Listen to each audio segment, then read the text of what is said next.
There we there we go. I should also thank my colleague Gali Halevi, who has put this event together. She's not able to be with us tonight, though. Did you know, Jeff and Sarah, her birthday is tomorrow, and Oh, I did her not know that. partner has whisked her away for a little unplanned holiday. So Yeah. happy birthday, Gali, once you watch this, and thank you for organizing us. Mm. So, Jeff and Sarah, do you want to? I mean, I've said what your titles are, but do you want to introduce yourselves? Who are you? What makes you tick? Sure, we can do that. Sarah, do you want to go ahead? Sure, yeah, I can start. Um, hi, my name is Sarah. My current, full-time job is as digital preservation librarian at Concordia University in Montreal, Canada. I've been in this role for 5 years, and it's pretty much my first sort of main job out of library school, so I'm still pretty early career. And my work with Carl started last May. So I have been seconded as a part-time secondment as as a visiting program officer for digital preservation. So I'm working with Jeff and other members of the digital preservation working group to try and advance some of the ongoing projects and just give kind of a dedicated boost of energy to the work that's been happening. And yeah, I'm really happy to be in this conversation today. Thank you. A country with a focal point on digital preservation, you're already going to be the envy of the world, I suspect. Mm. And Jeff, what are you about then? Yeah, what am I about? I'm Jeff Harder, Associate University Librarian at the University of Alberta. That's in Edmonton, Canada, Treaty 6 territory. I've been at the U of A now since early 2000 as a student. 2002 is when I started working here.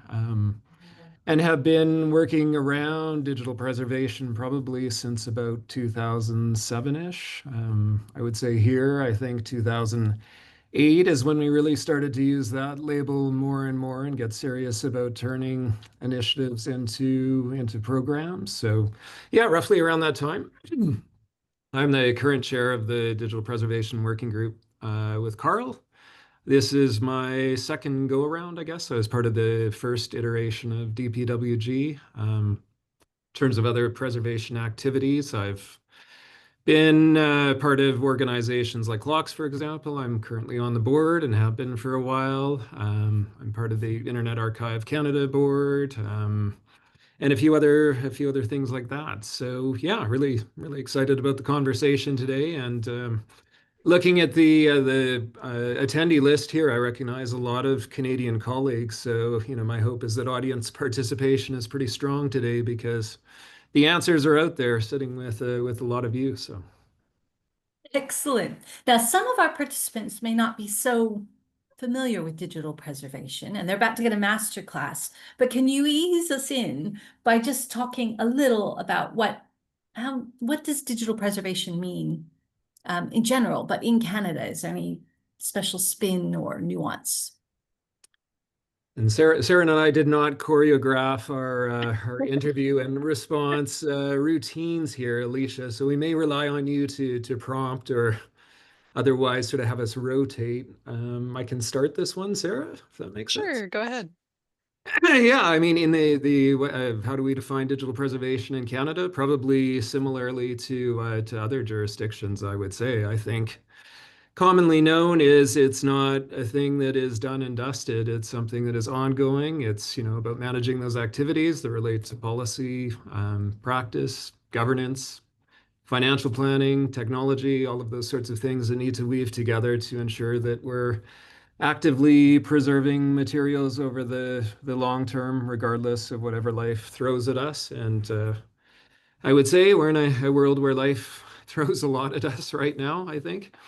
Um, the Canadian context, I think it compels us to consider things like, people. We're a very diverse country.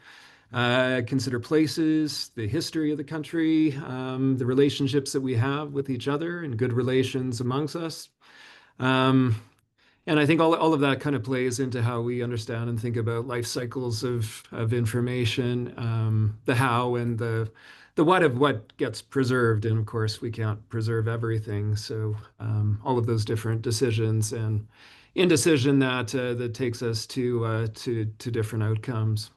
I think in Canada too, maybe I'll just highlight that there's, I think, some obligations there that, we take very seriously, need to take very seriously when it comes to respecting Indigenous rights and perspectives. I think we have to consider the realities of our geography and our population.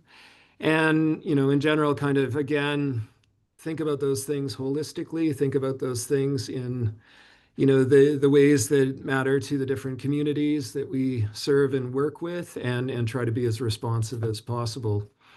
The final thing I think I would say about Canada is that more than not, we have a spirit of working together. I wouldn't say that there's never competition in Canada. I wouldn't say that there's never differences of opinion and practice, but I think by and large we have a really good track record of working together to try to get, identify shared solutions to common problems. So I'm, very much hardwired to believe in that and hope that we continue to do more of that, particularly in the digital preservation space.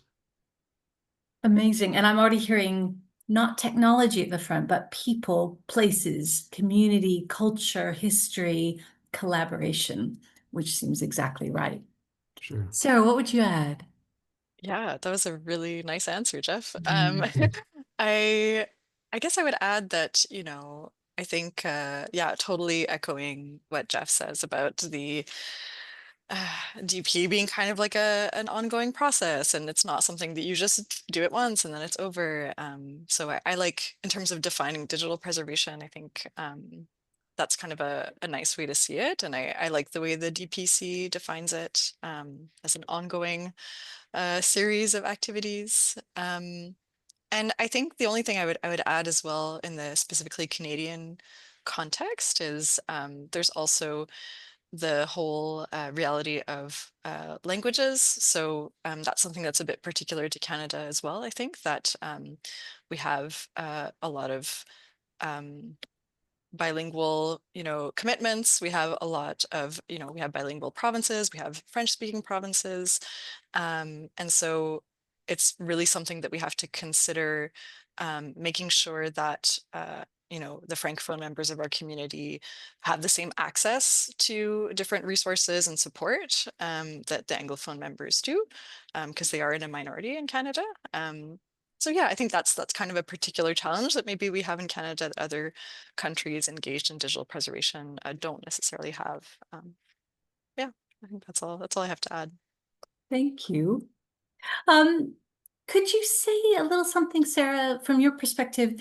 Is there any big particular challenge that feels hairy and scary, or any particular threat? That's terrible language, I suppose, but well, there's got to be something that's keeping you up every now and again at night, right? What is it? Um, well, I think there's no shortage of threats and scary things when you're thinking about digital preservation and the future and how to keep things accessible.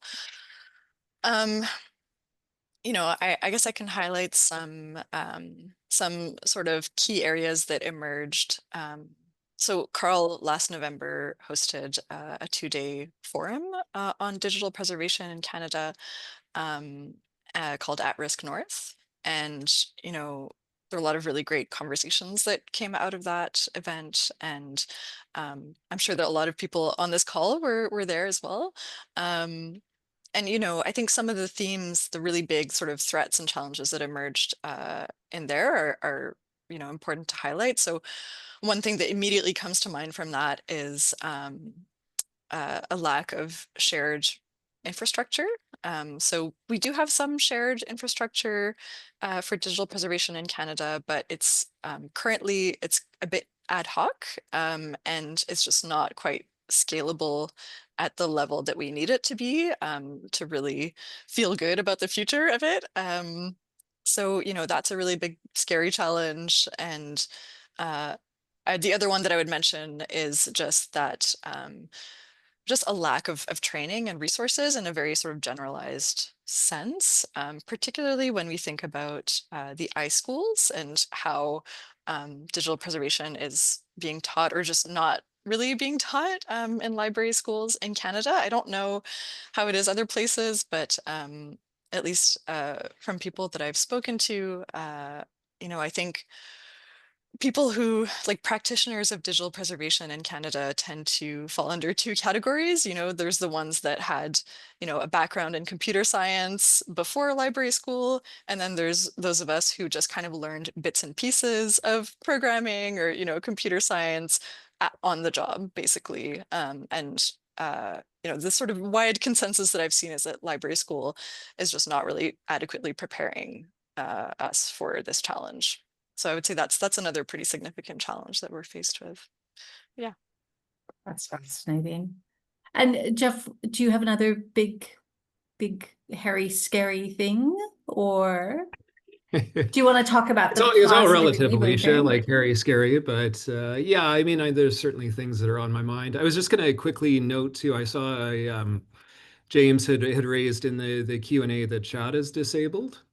So just Oh, to flag that if chat isn't able to be enabled, maybe just use the Q&A function. I think questions can get asked there, especially thanks. towards And the I'll end. try to figure that out Yeah, while you yeah, chat sounds about the good. hairy and scary challenges, Jeff. How about Yeah, that, I Jeff? mean, again, I think I sort of alluded to this in earlier comments, but the world is certainly having a moment. I think lots of conversation around things like digital sovereignty and our dependence, no matter where you are in the world. But I think dependency on different infrastructures, often foreign, often under jurisdictional control. It's outside of our boundaries. So I mean, I think this is a thing for us in Canada as we shift services and ways of doing things to global cloud providers, third-party services around the world, even some of those global cloud services that are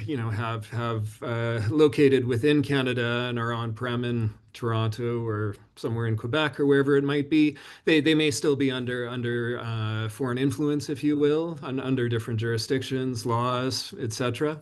So I mean that's an issue for us. I think that's something that we need to wrestle with and very directly intersects with digital preservation activity work that we would be doing. Beyond that, I think we all share the common challenge of downward turns in economics and financial pressures and so forth. If you work in post-secondary and higher education, I think we're feeling another round of the screws tightening. So, I mean, there's lots of threats there that you can unpack and try to think about mitigation strategies for, but we're in it for the long game.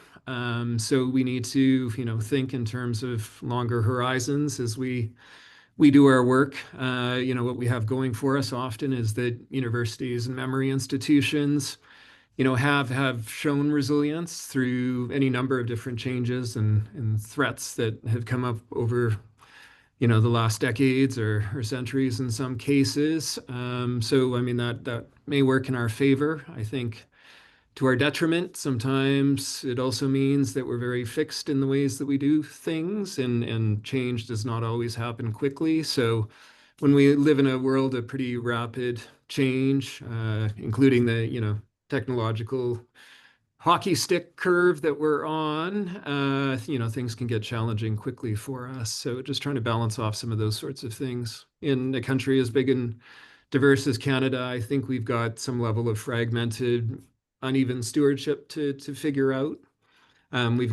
Canada's digital corpus is not singularly stored anywhere. It's spread across universities and governments and nonprofits and a variety of different organizations and archives and so forth too. So when we approach our work, I think we're, looking for ways to maybe take some inconsistent practices and maybe make them a little bit more consistent across our organizations. So we get a little bit more fail-safe built into the system and can back each other up, so to speak, when things get tough. So yeah, my list goes on, but I'll stop there.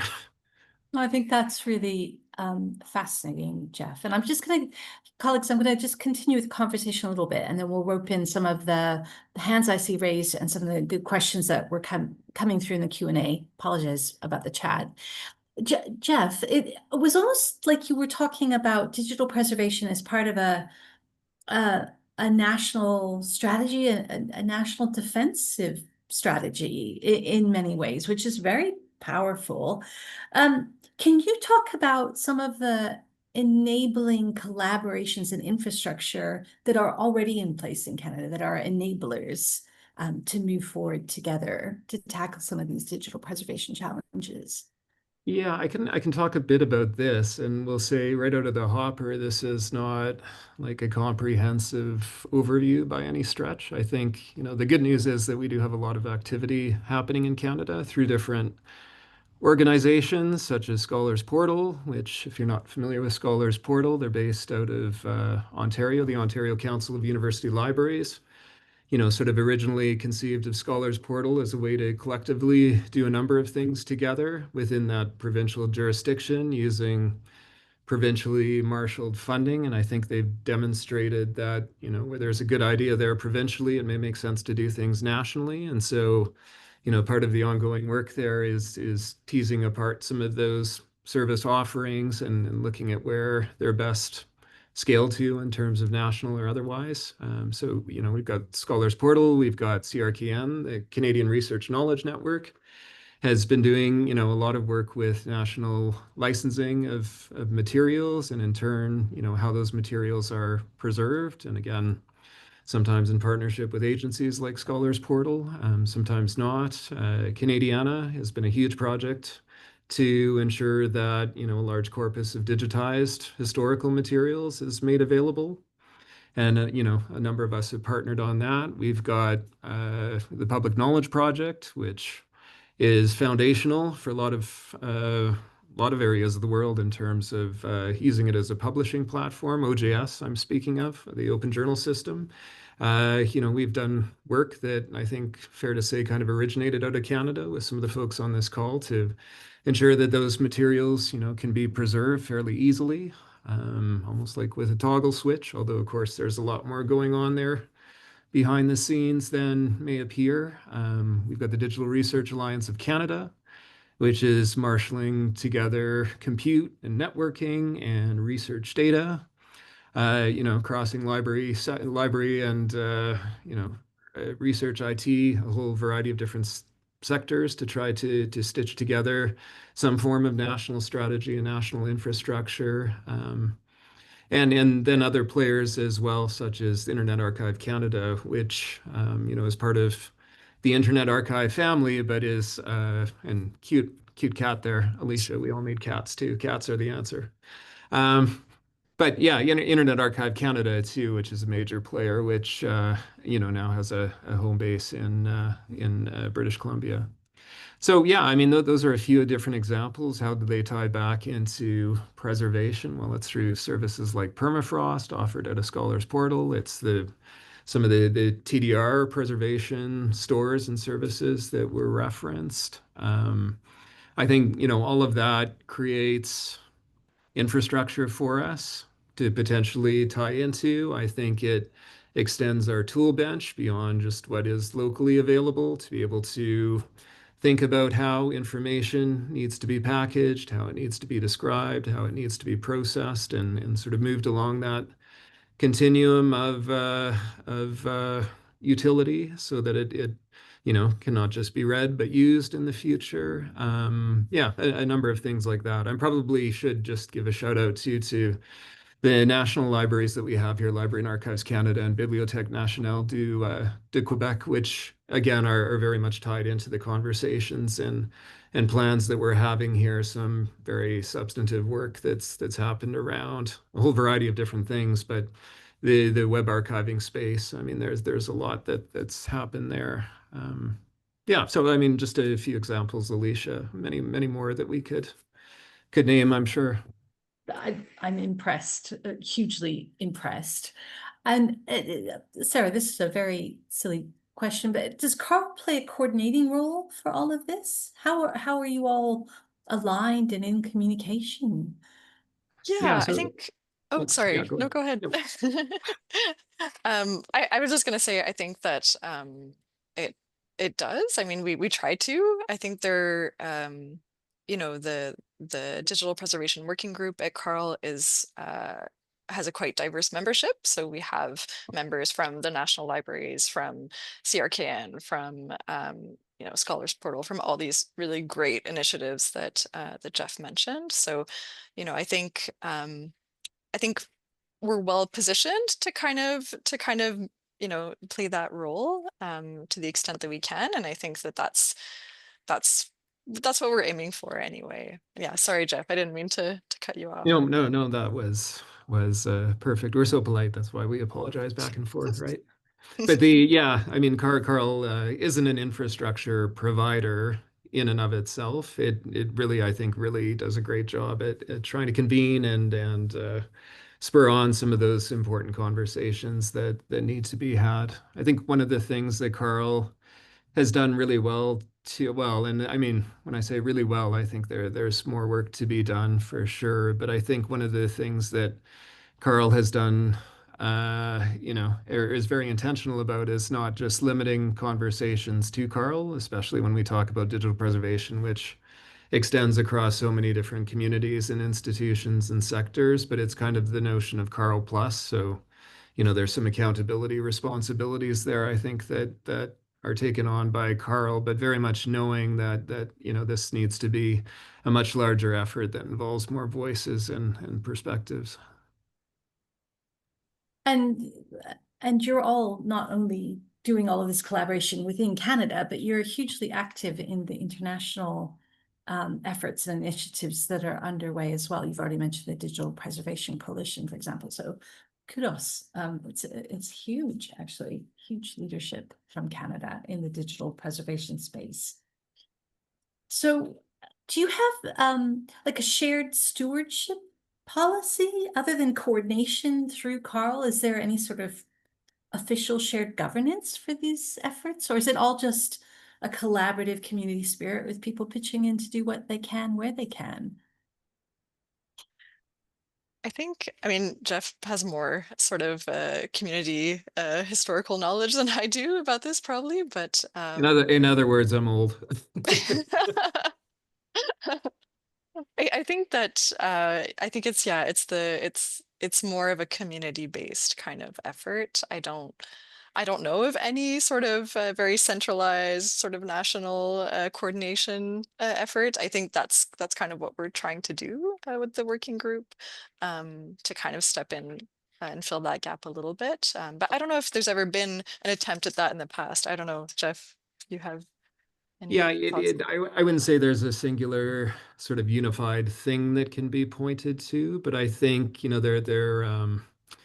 in terms of shared stewardship and governance, I think if you look at the way some of those different examples that have been referenced, those different organizations, those different services are constructed, they have thought through some of those different pieces. So there's models there where regional consortia feed into a service provider to ensure that, the infrastructure is well managed, that it's got different perspectives accounted for, that there's other forms of sound management and representation that have been built in. So I think, at that level that there are some good examples of that.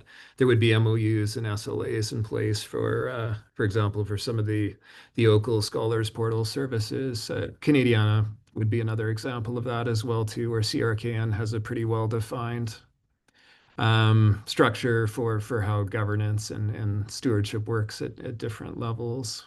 Um, there's also, I think, exactly to Sarah's point, a coalition of the willing, aspect to this as well too, and really that goes to the highest level in Canada. I think is trying to, without any singular body that's responsible for digital preservation. It's about trying to get the right, you know, perspectives around a table to understand what might constitute a national strategy. And I think we've attempted that to some degree with there's what was the National Heritage Digitization Strategy, a good example of a coalition of the willing. And I think, some of this work that we're trying to facilitate through the Carl Digital Preservation Working Group too, represents a bit of an attempt to try to pull things together in some kind of coherent fashion. Brilliant, Work in excellent. progress, though, for Can sure. A long ways from done. we pull in Dana McFarlane's question from the Q&A, which is great. In the way of scary things, I'm interested in folks' thoughts about how to contend with and compensate for institutional fragility for a variety of reasons and potential implications for our local and collective digital preservation activity. And I just wonder how, if there is institutional fragility or a challenge, is there a ready way for people in those institutions to tap into these more national initiatives, the infrastructure that's available to get advice and support? Does that flow freely as well? Yeah, I think there are, I mean, yeah, I've kind of a few different ways to kind of think about that question. Is a really good point, Dana. Yeah, I guess what I'm thinking about there is, I mean, I think there's lots of expertise across the country to help sort of advise, and we all do well to think about. No, don't take anything for granted, basically. We need to understand the risks that can encroach on any of our institutions' plans and try to have mitigation strategies that will help minimize the effects of that work. I think part of this strategy is, thinking about the things that are unique to the institution versus the things that are not. This is where, trying to attempt to position our different digital preservation strategies at the right scale makes a difference. So,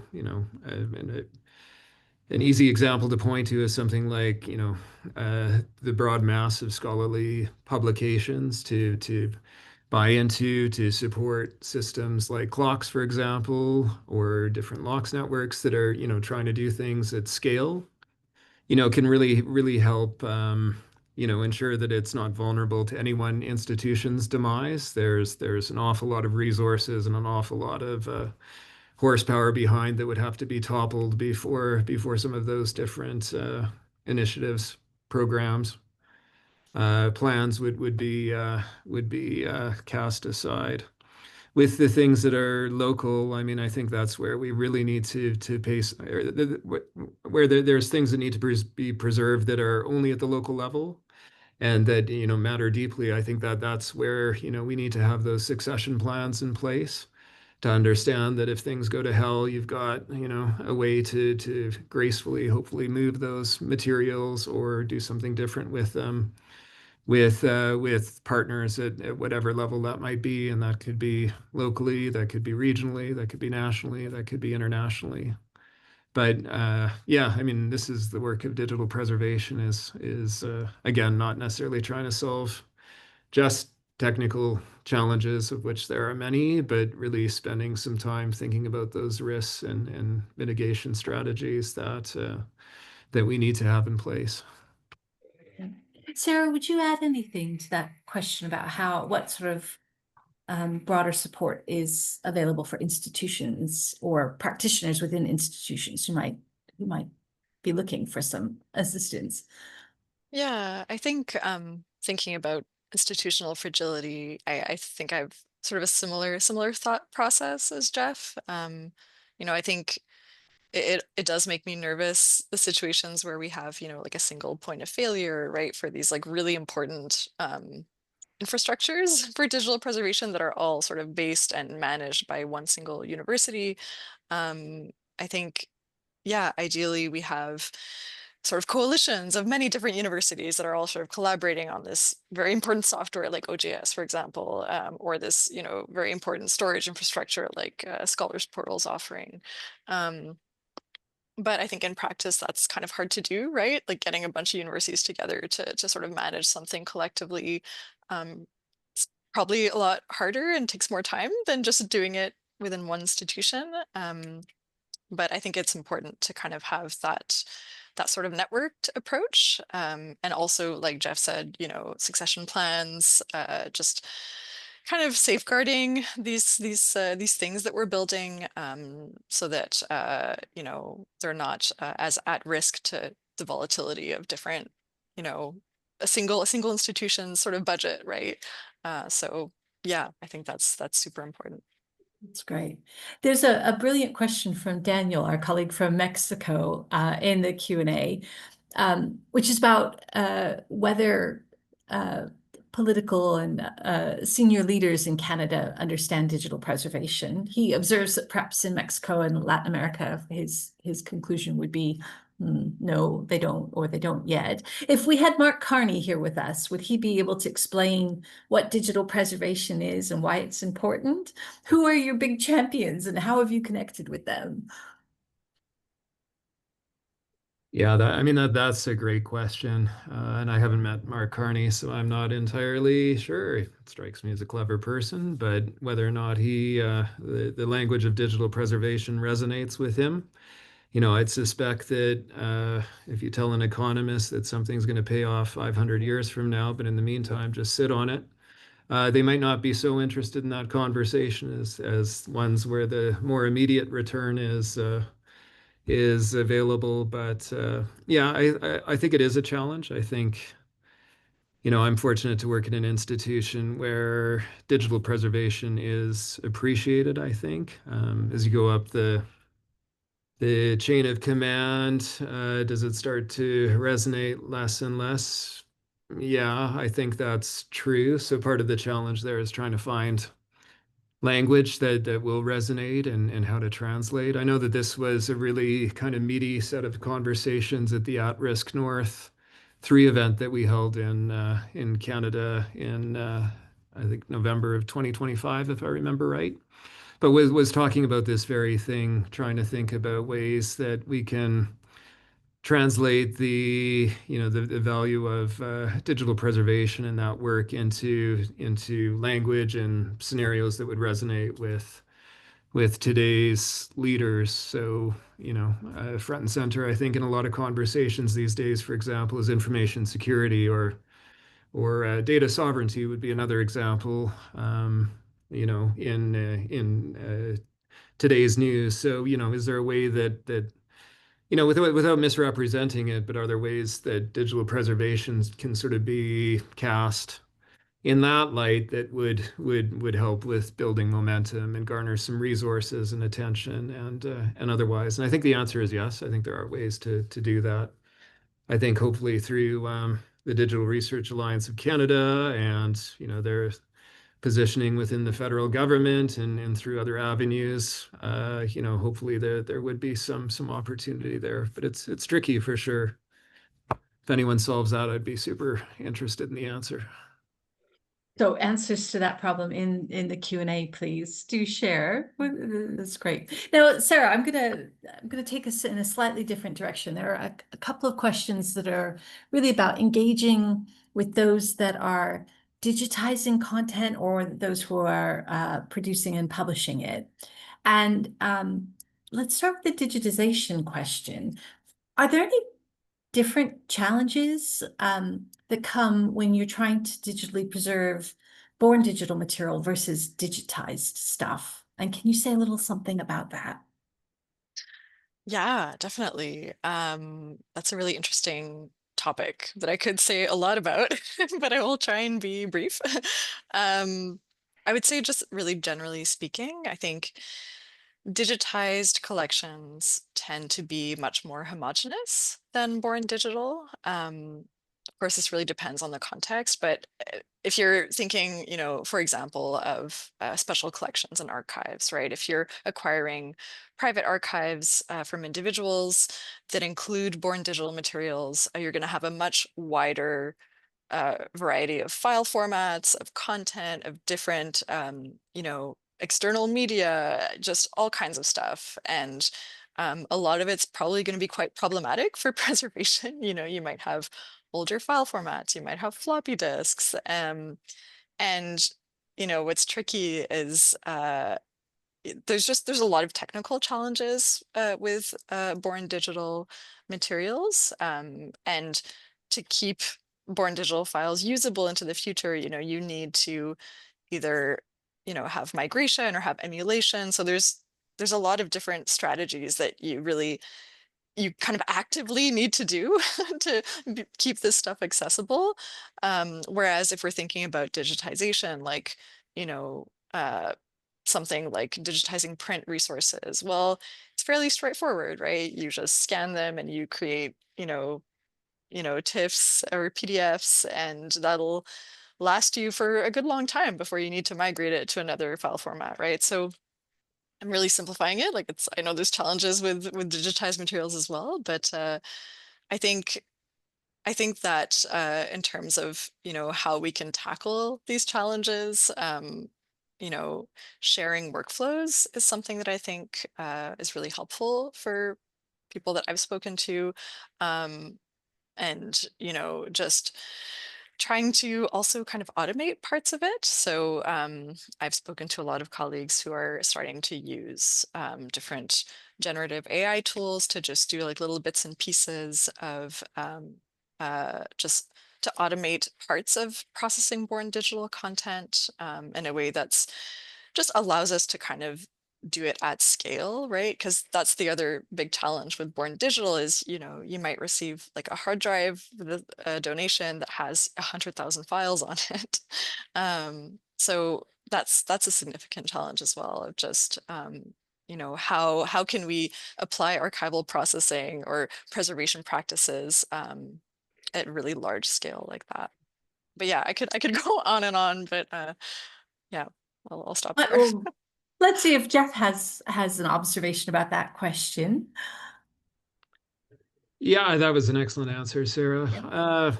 Yeah, I don't know that I have anything more to add other than to fully agree that I think with the born digital material, it can be anything and everything, and the challenge and complexity of trying to capture information that is still very much in a live state. It's a bit like trying to catch sand falling through your fingers. Like, it's challenging to do from a technical perspective. It's challenging to do from a policy perspective. Which way you look at it, I think it creates challenges for us. And again, sort of begs that question about like we can't do everything. So, how much of the sound do you want to try to keep? Because if you try to do too much, you're probably going to end up not doing anything very well. So yeah, I recently was at an event in Victoria, the Kula Academy launch.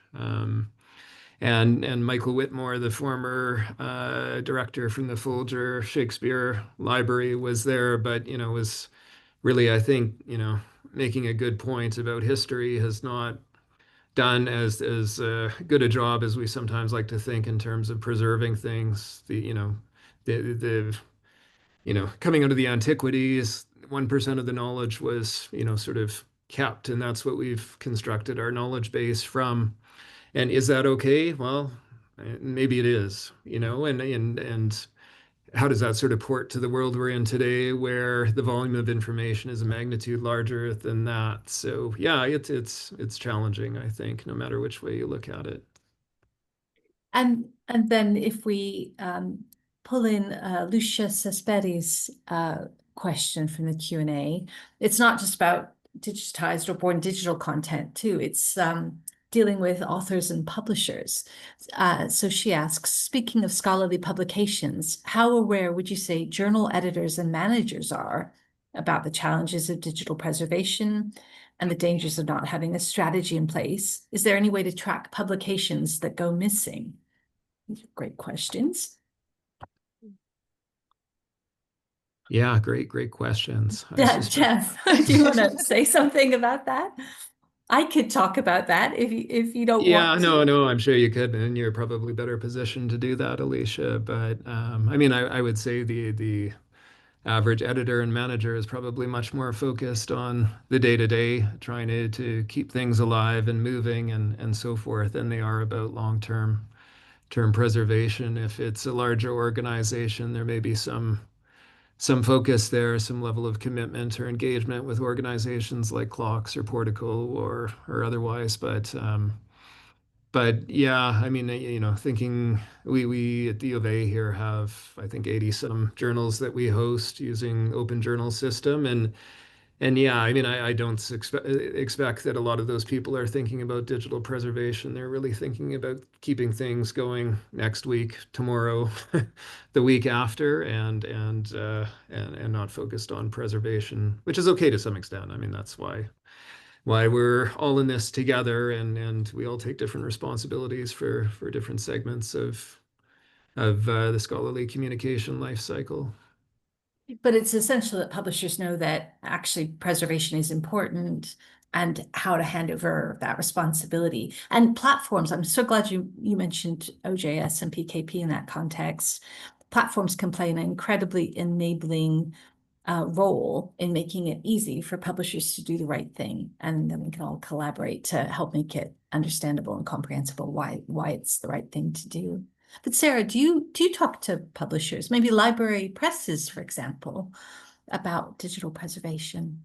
Yeah, not a whole lot, to be honest with you, but I did have an interesting kind of use case project last year at Concordia where we started exploring.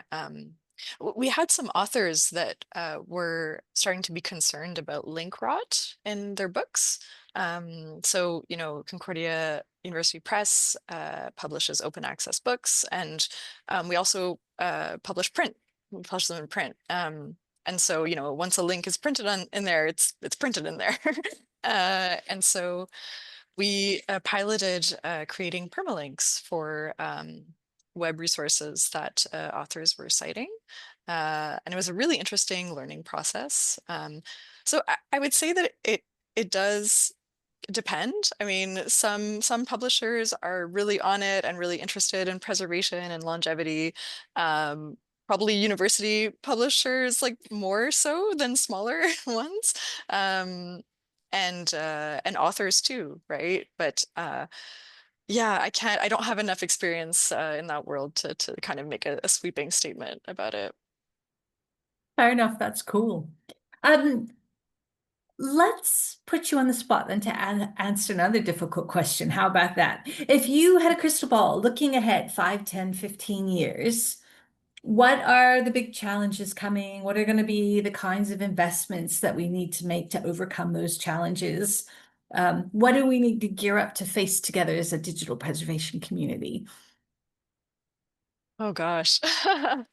Um, yeah, I think there's a lot of challenges. And I think we've mentioned a lot of them already, so I don't want to just repeat myself or what Jeff has said, but really I think I can mention something that we haven't really talked about before, which is, and this applies to digital preservation, but also I think the archival field and preservation field more broadly, but it's this idea of appraisal and just rethinking, kind of similar to what Jeff was saying, the kind of the grains of sand and how much sand are we really trying to keep, right? I think that eventually we are going to need to have a shift because the amount of data is going to keep growing and it's just eventually going to become not really sustainable. And it actually probably already isn't sustainable in terms of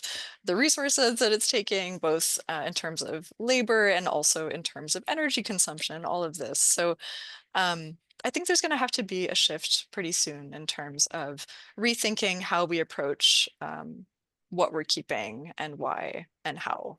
So that's a very, very general No, I think that's right. thing, but Selectivity and yeah, yeah. We there's don't have to do that so often as we need to, in fact, at the minute, do we?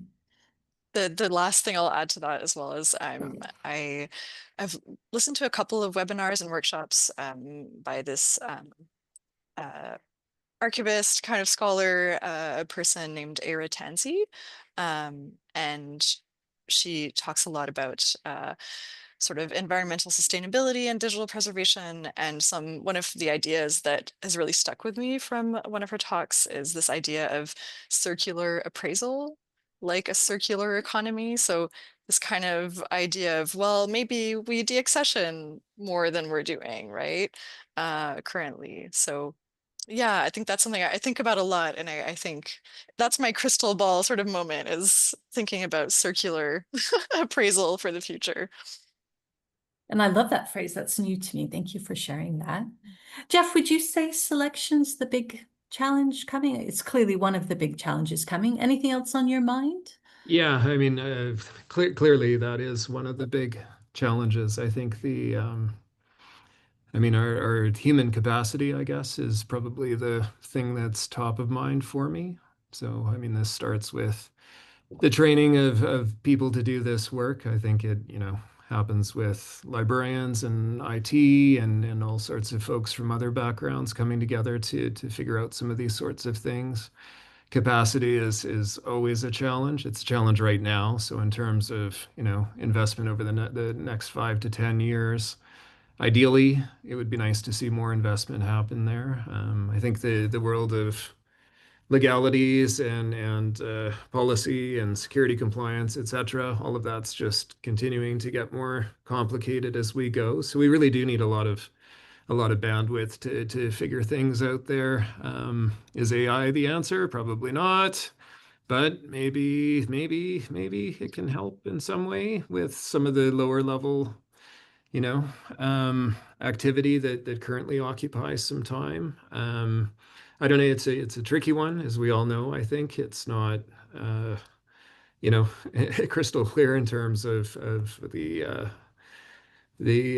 ethics and behaviors of what's currently happening today. How that's legislated, how that's regulated. There's all sorts of all manner of environmental concern there too, which if we save information at the expense of the planet, I think we've lost the plot. I'm not sure what that really gets us, but yeah, I mean, I think that's a part of trying to understand the next 5 to 10 year horizon is figuring out where technologies can help and support us as opposed to rule us, I guess. I think on the governance and funding side too, we've really got to find some ways to embed longer term funding in this work, grants and one-time injections or 2 or 3 year injections of funding is welcomed, but it's good for innovation, it's good for building some new tools and things like that, but none of that really can be relied on in terms of operating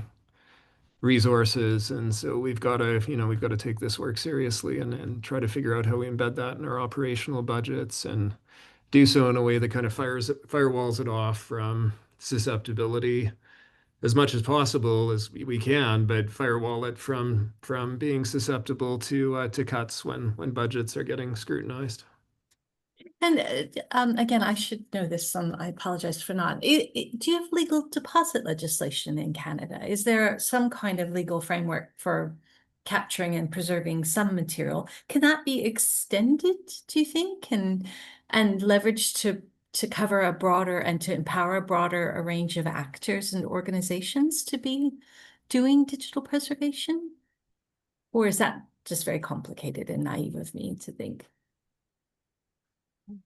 Well, I think the answer is we do, and Hmm. I'm not going to profess to have any expertise really in that realm. So yeah, I'd be hesitant to weigh in on what extensions of that could look like. But I think that's something that in particular our national organizations are taking a close look at. Right. Yeah, same answer. I think we do have a legal deposit, and I know that both the BANQ, the Bibliothèque et Archives nationales du Québec, and Library and Archives Canada are both working on that. But I don't know exactly how much sort of control they have over that legislation, or if they can sway it to be more expansive. I don't know. And even with the enabling legislation, you need funding and budgets to implement it properly. And that always seems to be a challenge or to lag behind the need. Fascinating. Okay. What are the big well, maybe you've already answered this. I was going to ask about what are the innovations you think that we'll see from Canada in the next little while, and if AI and overcoming some of the challenges that you've so articulately identified tonight are top of mind. Perhaps that's where we will see the innovation, or is it something else? Do you think it'll be about people and community and collaboration, the governance and the policy frameworks, where Canada will really be best positioned to innovate and take the lead? No pressure or anything. Yeah, I don't know. I think I definitely see some developments happening in terms of the people side of it. I think there's a pretty nice momentum that's kind of been generated by the At-Risk North 3 event. We did a couple of follow-up sort of community webinars, and that's going to continue as well. So I can say that one project that's on the sort of short-term horizon that's I think going to be really on that sort of people and community side is we're doing a national level benchmarking project using the DPC RAM. So that's being facilitated by the DPWG, the Carl Working Group. And so, it's going to be we're doing kind of a pilot version of it this fall with just Carl members. And then in the spring, we're going to open it up to the whole preservation community in Canada. And we're going to try and get as many folks to participate as we can. And hopefully the outcome of that will be that we'll have really for the first time, a portrait of the state of digital preservation at a national level in Canada. Which is really exciting. And then I think that from there, we'll really be able to kind of see some sort of target some key areas for improvement and kind of collectively go, okay, how can we really develop those skills or that area that we all collectively sort of need to improve in. So that's something that I think we can say pretty confidently in the short term is going to happen in Canada. But yeah, I think there's a lot of room for improvement, and I think there's a lot of work to do, and also a lot of work that's happening. So yeah. Brilliant. And I love that idea of a DPC RAM exercise countrywide. I've not heard that before. It's a very actionable idea as well. Jeff, what would you add? Yeah, I think, I mean, I broken record, but I think, there's all sorts of opportunities there to continue down this road we're on in terms of identifying sort of federated preservation strategies and services, trying to identify what those common denominators are and then looking at that from an infrastructure perspective so that institutions can buy in, have some ownership over things, so that they can, the infrastructure that we use, the services that we need. I think there's a dynamic to that that needs to include, a model for plugging into things. There's a lot of institutions that are, have the willingness and the interest and the researchers and folks who can spend a lot of time thinking about things like digital preservation. But there's a lot of organizations too that just need the problem solved. They just don't and won't have the ability to have those kinds of resources available to really grind through some of the work there. So there has to be some sort of some plug-in opportunities there too, which I think if we do that within academy or publicly owned infrastructure of some sort, it creates some better options than simply having to turn to rental commercial solutions to try to solve things for us in the near term, which may not have long-term durability to them. I think too, maybe in Canada, I mean, leader or not in the world, I know there's some really, a lot of good work happening in this space, but I think Indigenous-led stewardship models as well will be something that we'll continue to see here. I think much more sensitivity and energy going towards understanding culturally appropriate protocols for preserving a whole variety of different knowledge types, from oral to otherwise. I know here at the University of Alberta, we've recently been working with a project and initiative called Supporting Indigenous Language Revitalization, SILR, where we've got a commitment with them to preserve for 7 generations. And those commitments are stored in birch bark satchels.